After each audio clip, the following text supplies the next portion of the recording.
heartfelt thanks to the Ministry of Information and Broadcasting, the National Film Development Corporation, and the Satyajit Ray Film and Television Institute, Kolkata.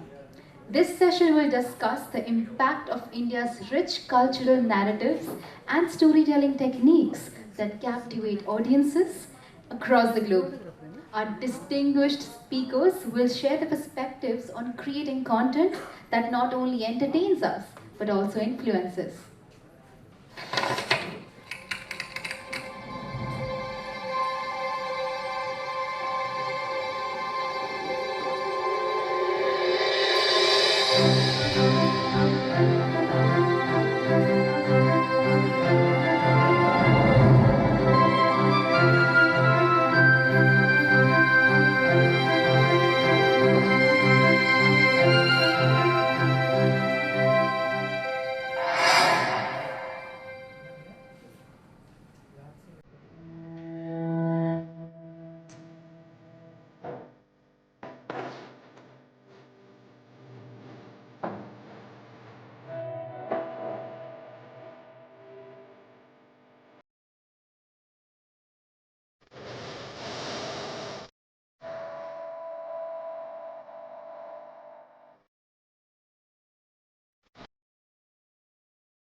Please join me in welcoming with an enthusiastic applause Ms. Daniella Volker, a German-Argentine documentary producer and director, Ms. Wendy Robbins, executive producer, The Commandant's Shadow, and Mr. Sajan Raj Kurup, founder of Creative Land Studios.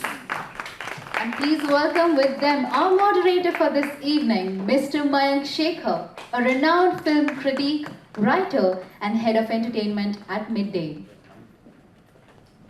Audience, we shall also welcome your questions at the conclusion of the session, so please be prepared to engage and hold on to your queries. And now that we have our guests settled, may I please request Mr. Mayank sir to take this insightful discussion on forward. Well, what we promise will be an insightful discussion. And of course, the film, The Commandant's Shadow, we'll be looking at the larger documentary scene in general. But I think what we will start this conversation with is getting to know the three people on this panel better, to know your lives, to know your journeys, and of course, how did you get into films firstly? And in particular, how did you get into the movie, The Commandant's Shadow? I've just seen the film. It's a fascinating account. Totally moves you. It's a touching film that makes its debut at the Mumbai International Film Festival tomorrow. It does its Asia premiere in Mumbai tomorrow, which also has an India connection. All of these things that we look at. But I'm going to start with you, Daniella. Argentinian, German movie on Jews, Holocaust, with the Indian man here, with the British woman there, both of them involved with the film. What is your life story firstly, and how did you get into this movie? So I'm half Argentinian, half German, grew up partly in Colombia and ended up in Britain, where I eventually got a job at the BBC. So I was there for about 11, 12 years, making films around the world, including in India many times. And I've since worked on one-off documentaries and series for Netflix, CNN, PBS, a lot of really international channels. And Wendy will talk about how we met, because we met in India, and it has a lot to do with filmmaking and the BBC. But how did this film happen to you in particular, The Commandant's Shadow? I was initially contacted by the daughter of an Auschwitz survivor about making a film about her experiences of trauma. And because I make longer films, I felt it was an element of a story, but not a story on its own. So I started looking around. I came across the autobiography written by Rudolf Höss, which I was amazed no one had ever made a documentary about. It's a unique document because he was both perpetrator and prime witness, very unusual. And then I came across his descendants. He has a son and had a daughter. She died after we filmed her, and a grandson who was the same generation as Maya, the survivor's daughter. So it all came together gradually and organically, developed into the story you saw. Well, I'll tell you about the origins, how Daniella and I met, and then how Raj was involved as well. So this film is, as Daniella was saying, about a father and son and a mother and daughter. And the father and son are the son and grandson of what's been called the world's biggest mass murderer, Rudolf Höss, who killed 1.3 million people at the death camp Auschwitz in Poland during the Second World War. And his son and grandson go on a journey in the film, which hopefully you'll see tomorrow, to come to terms with their hereditary burden and what their ancestor did. And as part of the film, they come and meet our mother and daughter in London, and the mother is a nearly 99-year-old survivor of the camp. And the extraordinary thing about Daniella's film is that the death camp Auschwitz was experienced by the son of the commandant and Anita, our survivor, who were on literally different sides of the fence. As our Hans-Jürgen, who is 87, he was the son of the commandant, as he was playing in the garden where his father was the boss of the death camp, our survivor was playing for her life the cello in an orchestra to try and stay alive. So the film is about the moment 80 years later that these two people across the divide meet. Now, Daniella and I met just once in India, in this fantastic country of yours, in a place called Gwalior, where we were making a film about the BBC. And it was one of those very intense filming experiences. We were trying to capture very difficult things on camera. And as a result, in those 10 days in India, we really bonded and we shared lots of intimate stories, as you do when you're on the road. And I was telling her about my Jewish family, the Jewish side called the Goldsteins, and all the funny stories about them. For some reason, we didn't talk again for 25 years. We left India, we never spoke to each other or saw each other again. And then I got a call from Daniella out of the blue, and she was a little bit in a low mood because she'd been trying to make this film for nearly 4 years, and she'd run out of money and run out of ideas and run out of places to go. And she found me in her phone. And she thought, oh, Wendy Robbins. I remember her telling me a story when we were in India about the Goldstein family, the Jewish family she knew. Maybe she knows a way that we can get this film made. She called me, and would you believe, 2 weeks before, I had had a lunch with the publisher and best friend of J.K. Rowling, who wrote the Harry Potter books. And we were speaking to him about Harry Potter and different documentaries. When we left the lunch, he said, oh, by the way, if you ever come across anything interesting about the Holocaust, my father died, and he wanted to keep the memory of the Holocaust alive. So if you ever have anything interesting, please do come back to me. I might help you with the funding of it. 2 weeks later, Daniella calls, and when she sent me the footage of what she had filmed, I got goosebumps. I had that moment where I thought, this is something really special, really unique.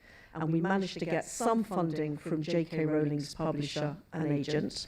And then we had one big evening in London where Daniella and I did this passionate pitch about the importance of this film, because it has all sorts of lessons about not forgetting the past, coming to terms with things, and trying to talk to people who are not like you to build bridges. And at that event, Raj was there. And Raj, well, you can carry on, Raj. And anyway, Raj very kindly invested in the film that night. He said it spoke to him and it resonated with him. And we actually in the end got quite a lot of funding from such a diverse group of people. But everything about this film, like I was telling you about Us Two in India, and then the J.K. Rowling guy, everything has been serendipity and moments of extraordinary coincidence. And we're very blessed to be sitting here today telling you about it. Because I should say, you can have the best story in the world, you can have filmed it in the best possible way, you know, it's always about the money. That's one thing I've come to learn. So, you know, if I'd known how hard it would be to raise enough money to finish the film, you know, perhaps I would have never started it, so it was a good thing I didn't. But yeah, the funding is really important, as everyone here probably knows. So, you know, that was a really extraordinary event to get all of you together, everyone putting in money to allow us to basically get the film ready. So and for so all the people who are going to watch this film tomorrow, you obviously played a footage from the movie at the fundraiser where Raj was there. What was the footage? What did you see, and what was it that really moved you? What did you watch? Yeah, so I'll backtrack a little bit and just give a bit of a thing about, you know, you remember Cinema Paradiso, the kid? Yes. So if that kid grew up in India, that would be me, right? So I spent, since the age of 7, I grew up in a design school. I never studied there, but I learned a lot. And I was usually... Like your parents were teachers at the design school? No, my father was chief secretary of NID, so Okay. we just grew up on campus, Right. privilege, right? And what happened is that, but I grew up like a kid in a candy store, and I remember just I was fascinated by cinema, and I used to really genuinely crack deals with the projector man, because most of the films were like Godard and all that. It's all A, right? Like, so, you know, kids are not allowed, right? But I used to stand in the projector room and watch it. So that film really resonated with me, and it's always stayed with me, right? So that's where the journey is, and then I stumbled into advertising. I did multiple things, and then sort of decided to invest in a very interesting content company in the UK, and that's how I met Wendy and the entire gang there. And you know, this was a film that was on the slate, which I really thought was it was a very powerful sort of the log line was so powerful and really interesting, just the way. And then when I was there, Neil Blair was actually doing a fundraiser at the Warner Theatre, and I saw the trailer for the first time, and I was like, and I could visibly see every single person, once the trailer was played, it was just pin drop silence, and they were all kind of, everyone was moved, and I could feel the emotion was kind of palpable in that room. And in that moment, I just walked up to Neil and I said, Neil, I'm putting in some money, and Neil just that's the first time he was very Indian about it. He just like that and just hugged me. Neil is the Harry Potter man. Yeah. And it's like, we're gonna do this, right? And that was the beginning of the journey. It was just beautiful, and then I just loved the way it's kind of turned out, and the kind of accolades it's getting all over the world, and how it's getting recognized. It's just these two ladies and the extended team who really sort of put a fabulous piece of work together. I'm really proud of it. But Raj, for someone who actively invests in media in general, this is an investment in a documentary film. Do you think over the past decade or so, there's been huge interest in documentaries as a genre for multiple reasons? One is distribution has become easier. I can watch it on my Netflix anywhere in the world, something that I couldn't do before. Do you think that, and especially with Indian documentaries, do you think there's been a serious surge with not just the investment, but also interest levels and the way they've traveled in the past few years, Raj? I sincerely do agree, and I think there are some circumstantial reasons why documentaries have also, you know, it's always been great. You know, documentaries are always something that doesn't take as much time. You know, it obviously there's Well, it takes a lot of time. Yeah, I mean, it takes a lot of research, but it, you know, the story is sort of very clear, right? It's a lot more in control, right? And some of the paraphernalia that's involved is not there. It's got its own other challenges. But one interesting thing that happened post the SAG strike and everything was that the whole market started really opening up thanks to the streamers, where there's been a demand, and I've seen that people have started really investing in really strong documentaries, because there's some really interesting stories to be told in the world. And so to say, probably the world wants to watch really interesting true stories. Right, and I've seen that people are actually sort of being able to not just invest in documentaries because they feel for it, but it also makes sense business-wise to sort of really. So I really feel I do see that trend happening, and it's only going to be here for a longer while. Right. I mean, I'm also bringing in the idea of documentaries here because when you look at the story, I'm guessing both of your colleagues at BBC at some point, that's what it was, right? And of course, making documentaries at the time too for BBC television or BBC studios, as it were. Now, if we take this particular story, and again, I wish that all of you had already seen the film before we discuss, but you'll see it tomorrow, so it's treat it as a promo in some form. But the person we're talking about, Rudolf Huss, clearly the biggest mass murderer in world history, responsible for 1.5 million deaths at the Auschwitz camp. Now, that same story has been dealt with in very different ways. So you take a book by Martin Amis in 2014.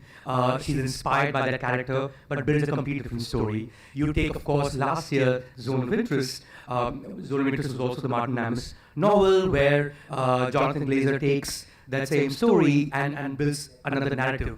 How do you think your documentary film, in terms of its intention, or what it's trying to say, is different from the Jonathan Glazer movie that picked up the Oscars last year, or for that matter, the Martin Amis book that was widely loved in 2014? So it's a bit in London, people say when you wait for a bus, it doesn't come, and then you get two at once. So it's a bit like that. Actually, I started my film, and as I said, it developed from being contacted really by the survivor's daughter into becoming, very much also about the perpetrators. Because I always felt there cannot be a survivor or even a victim without a perpetrator, so their stories that belong together. And they obviously were making a fiction film adapting a book, so they're very different.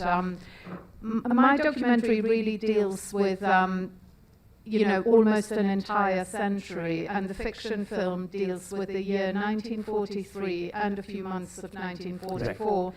That we mustn't forget it. I think that's one of the messages of our film. It's really, you have to know the past in order to really be able to overcome it. And, we end our film obviously with a message of hope, which is also important. Our Holocaust survivor meeting Rudolf Huss's son and saying, we have to talk to each other.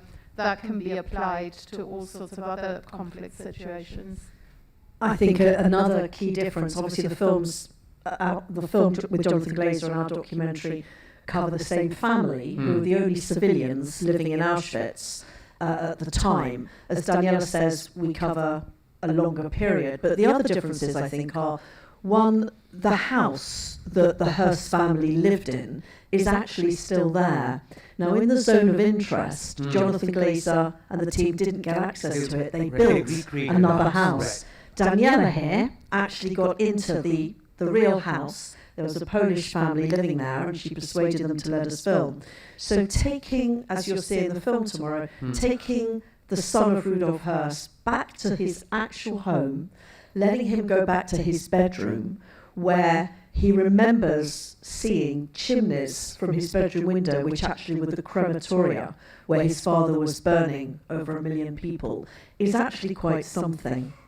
And the other thing, I think, is whereas the Zone of Interest doesn't actually mention the Holocaust, there are lots of very clever but obscure clues about what might have been happening over the garden fence. But this documentary fully immerses in the horror.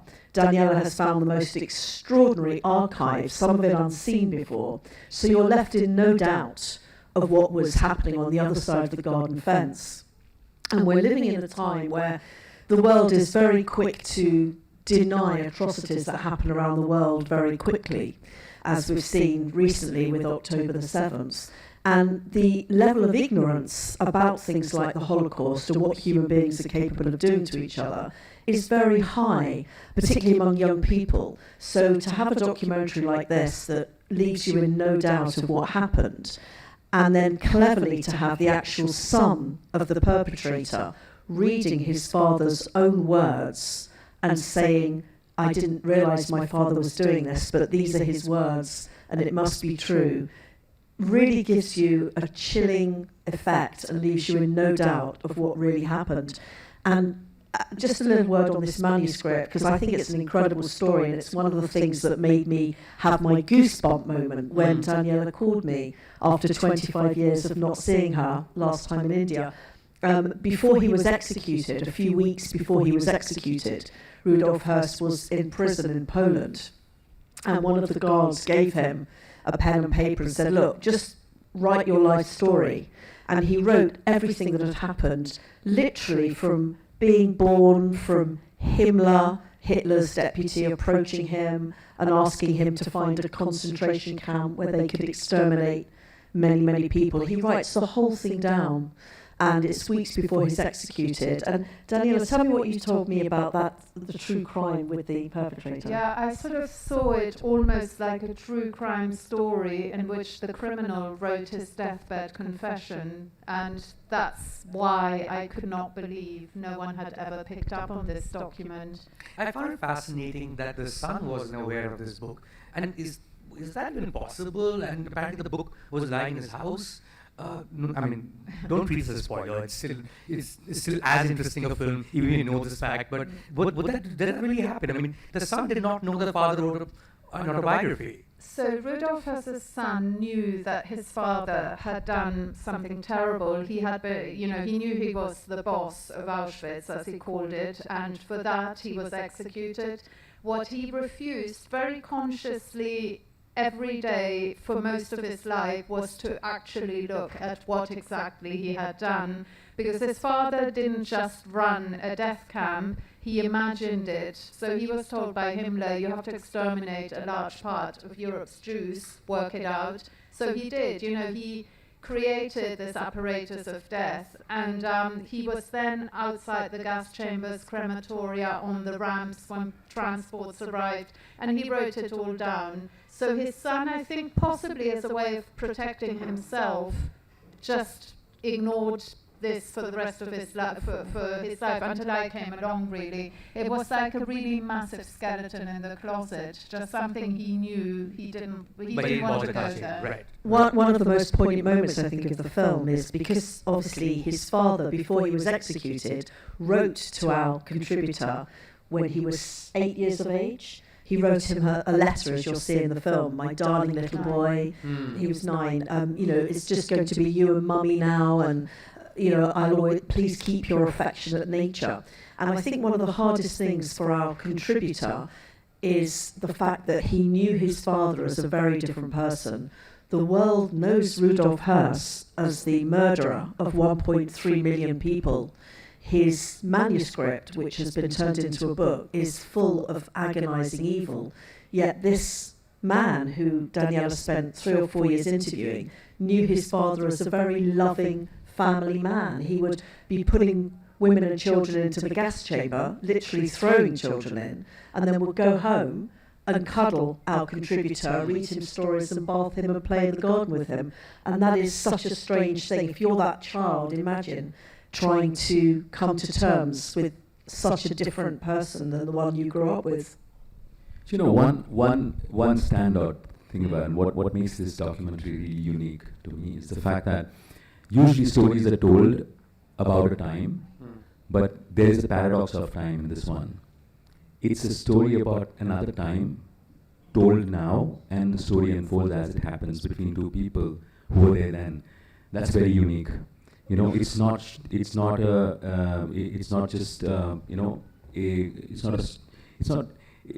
looking at what happened then.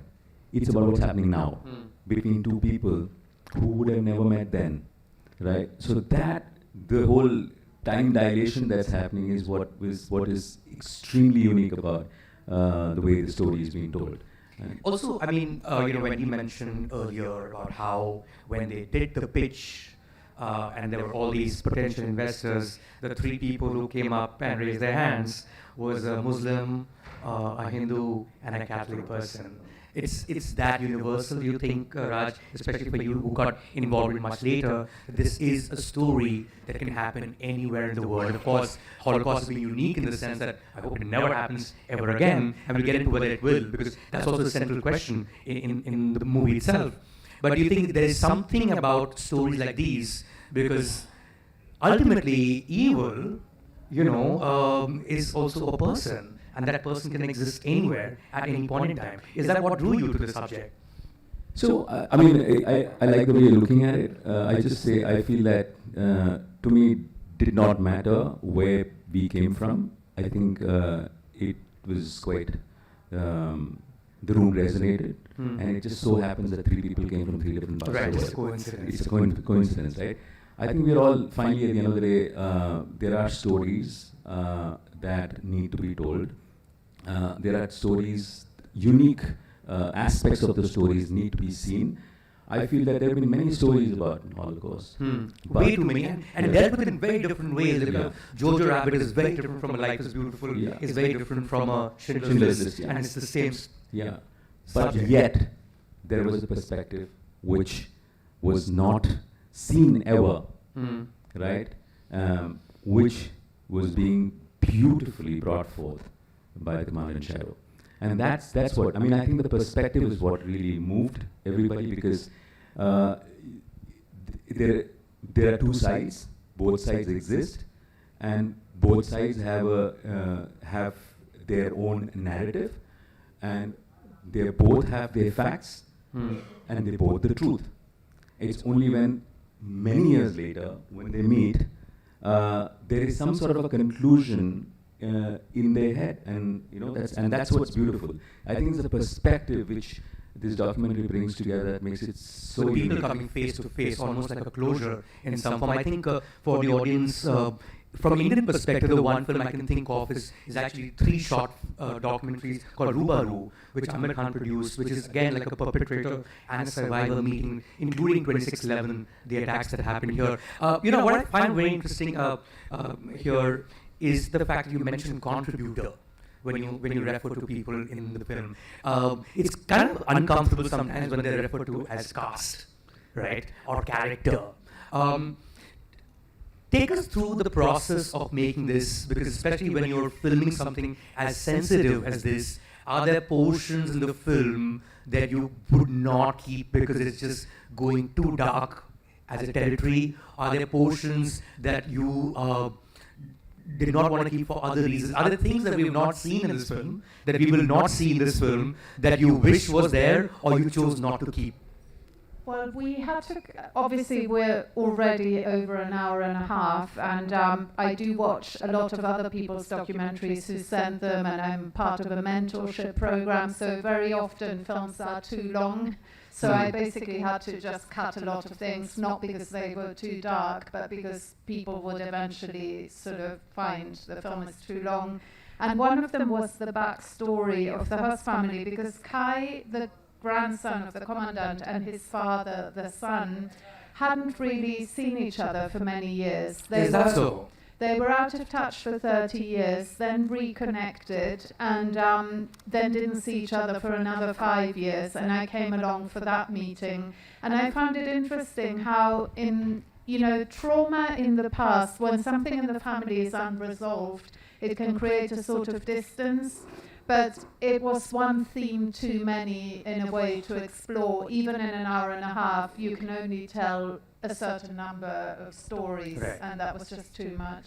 And in an ideal world, we'd like to have included more of Poopy, who is Rudolf Hearst's other surviving child, who was 90 when you filmed her.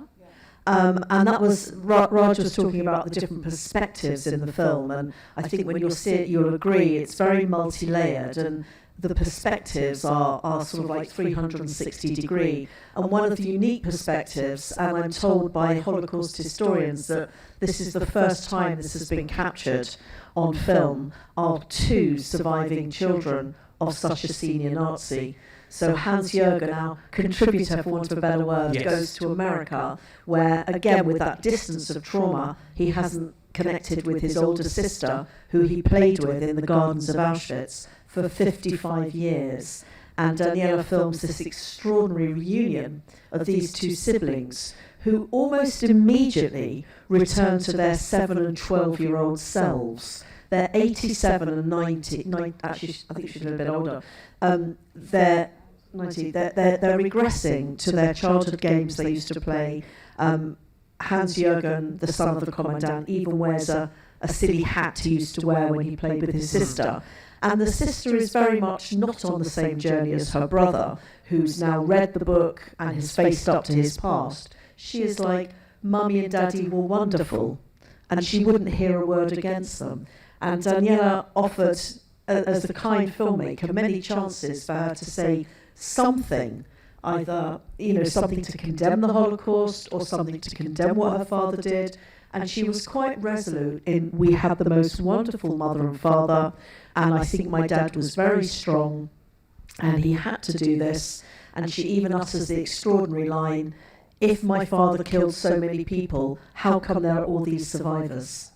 And you just think, wow, what a different journey you've been on to your brother. Whole life. That's literally been her whole life. She's made herself believe something, which is right before the camera. When you take a film like this, and it's, for lack of a better word, a very dark subject, and you release it in 500 theaters across America, that's a tough call, Raj, in terms of investment. 700 cinemas across America.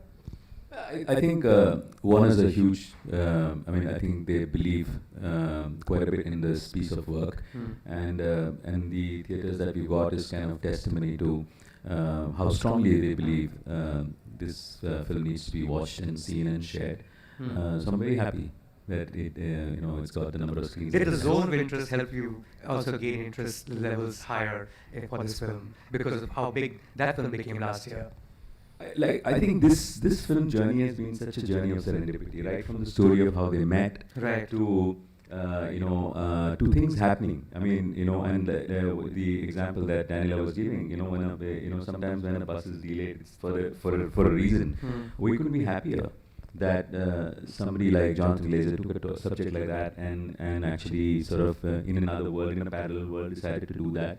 Right, and we got people associated with that film as well who got on board and who sort of supported this and said that we love this story, and it just, I think every bit, if there was a God's Own Child sort of a film, this is actually one of those films. And not that we're being competitive here, but you mentioned Zone of Interest. When we were in Berlin last week for the Berlin premiere, Warner Brothers told us that The Commandant Shadow, our documentary, is now going into more cinemas in Germany than The Zone of Interest. Interesting, you bring up also the fact of what happens to generations after, and it's something that you've dealt with in the film as well, about the entire silent generation in Germany. They don't talk about it. They don't want to mention it. They don't want to think about it, which is literally also your contributor in the movie, as it were. Is that something you've noticed about the country itself? That's really what they went through post-World War and post-Hitler. Yes, I think definitely. I mean, my father, although he lived a lot of his life in South America, was German, and he was 2 years older than Hans-Jürgen. So, I mean, his generation, born between 1935 and 45, after the war ended, it was almost like a veil of silence descended. It was almost like an unspoken convention that you don't look back.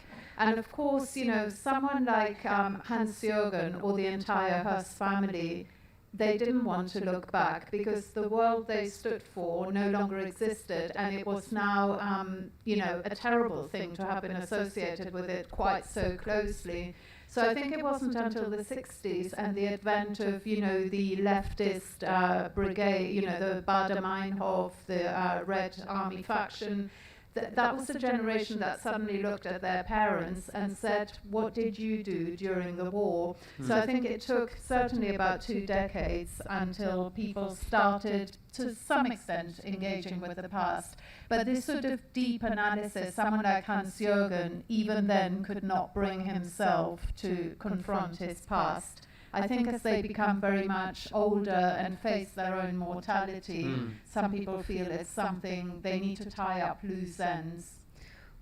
Daniella and I, talking of perspectives, had different perspectives. Originally, I'm Jewish. Some of my family died in the Holocaust, were killed.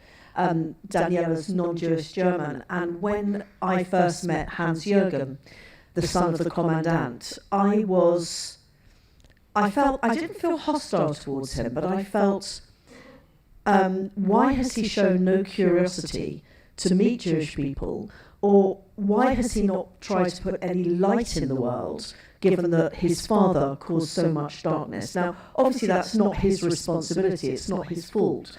But I remember thinking the first time I met him, why have you led this quiet, anonymous life? You've done nothing of significance with your life in terms of Holocaust education. And Daniella very patiently explained to me what she's just said about that generation of German men. Some of them, to cope with it, almost made themselves small and quiet. And I now have a very different perspective on Hans-Jürgen, which is that I see him as something of a hero. He's found his moral courage. And at this stage of his life, aged 87, he didn't need to put himself on the public stage like this. This film is going around the world, it's really being talked about, and there he is, making himself vulnerable, exposing himself, and talking about the terrible, terrible crimes of his father. So I'm very happy, and it shows you also that at any age we can find our moral courage. Would you take your contributors across whenever the screenings happen? Would they be comfortable to come? I mean, they're of course already comfortable being in front of the camera, but would they be comfortable to be out there on the stage? I mean, it's taken an 87-year-old man this long to even deal with it. If there wasn't her camera, he would have left the world without having dealt with it at all. Would they be comfortable being out there on the stage?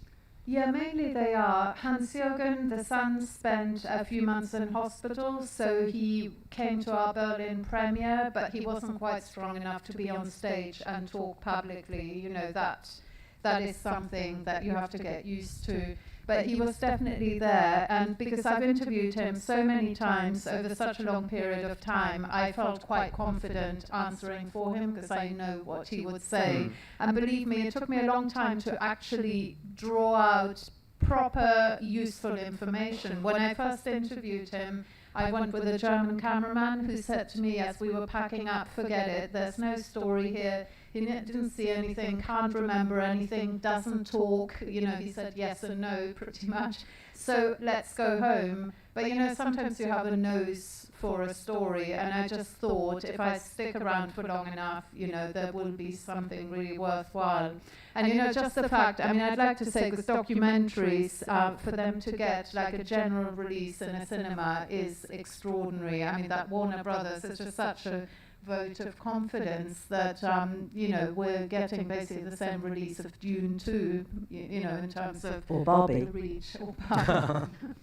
It's actually, we had the same team that did Barbie and Dune 2. How cool was that? You know, that's what changes about documentaries, Raj. I mean, you mentioned how they're more under control as against the big budget movies, but the fact is that they're actually not under control. She can take her entire team and meet a person and get yes and no for an answer and spend years doing that, whereas you have to put in the money for it. Do you think it becomes a little harder then to invest in documentaries than features that are fiction, because these are the actors, these are the people, these are the places you need to go and shoot and come back? This is a harder investment to make.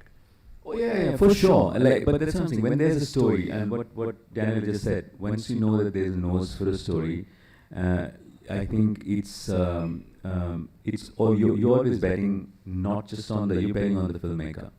Because you know their power to be able to go and pull that story out. I think the other thing that you mentioned, Raj, earlier in the conversation is about relevance of a story and how relevant the story is. And it's also a central question that you bring out through your contributors is, can Holocaust happen again?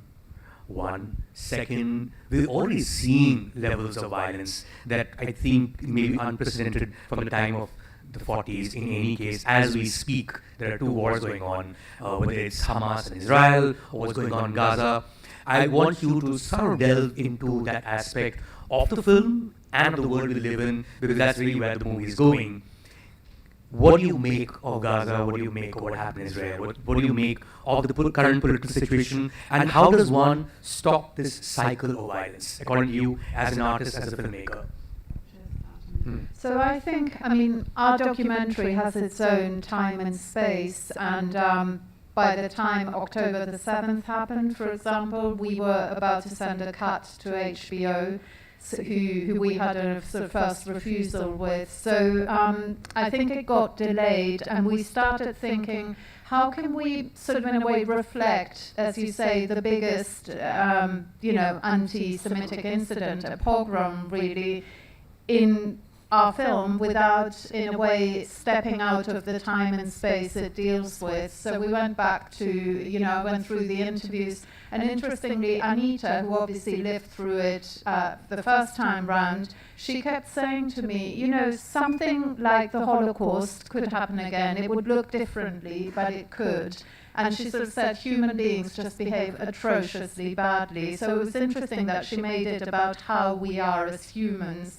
It's just intrinsic in us, the capacity for destruction. So we I built in a bit more of that to give the film maybe some relevance, because it would be weird if you didn't mention anything at all, but without explicitly mentioning. Because, I always think there's content and context. And to me, the 7th of October, for example, is the context within which our film now exists, but it's not part of the actual content. No, I think that's true. I mean, after the Hamas atrocity in Israel on October the 7th, we were really thinking, do we have to go back and interview people again to make it more relevant? But it was finding those bits in the film that made it more up to date. So, for example, Daniella found a bit in Our Rushes of Hans-Jürgen, the 87-year-old man in Auschwitz, having just witnessed the gallows upon which his father was hanged and contemplating what his father had done. And he says, Daniella says to him, "Is this what you imagined?" And he says, "This is unimaginable. I can only hope that we have learned from this, but I don't think we have, or there wouldn't be so much anti-Semitism as there is in the world today." And when you look at what's happening in the world today, those words are so prescient, but they were recorded, as were Anita's words, way before what's been happening, the terrible darkness that's hit the world since October the 7th. So I feel storytelling should have purpose, but no ego. I don't think any film in the world can stop a war, right? To me, if I really want to, if that's how I feel, I would run for office. But as a filmmaker, I think what's most important, and as somebody who would love to back great stories, I think it's all about the honesty with which you tell the story, the relevance of the story, and just making sure that it spreads itself for a larger audience to be aware. I think that's where it ends, right? Beyond that, it's very difficult for it to be a commentary on the state of the world, or the times that we live in. Much has been spoken about it. If you really feel about it, get out of your job, go and fight elections and run the office, is what I would always say.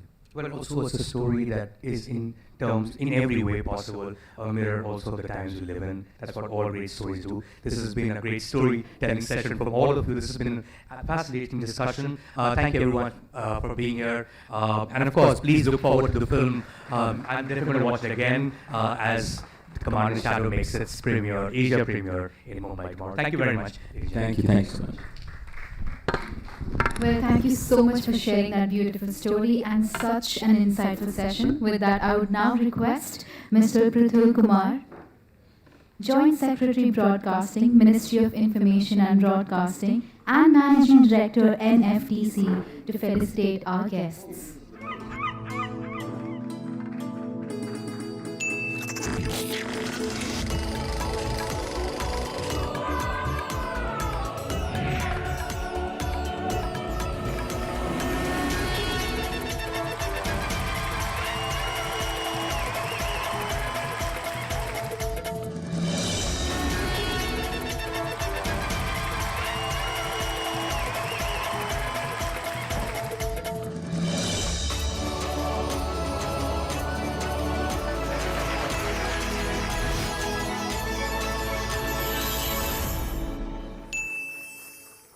Also taking this moment to thank our esteemed speakers for their valuable insights into today's topic. We recognize the National Film Development Corporation for organizing this festival under the Ministry of Information and Broadcasting, and extend a special thanks to you, my audience, for participating this evening. Thank you so much. This is your host, Ayushi Dolakia, signing off for the day.